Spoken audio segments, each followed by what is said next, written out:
રોટલી બનાવીને તૈયાર કરી નાખવાની છે.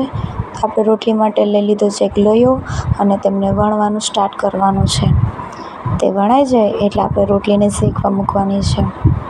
રોટલી કમ્પ્લીટ છે, હવે તેને શેકવાની છે.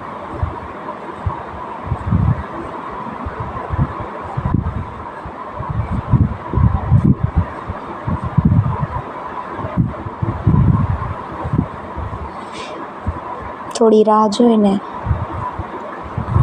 રોટલીને ફેરવવાની છે.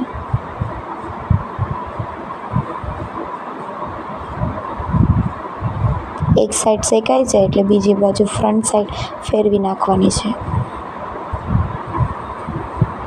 અને આટલો લોટ છે, આટલી રોટલી બનાવવાની છે.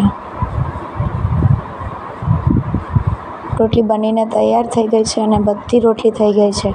એમની સાથે ગલકાનું શાક છે, મસ્ત મસાલેદાર શાક છે.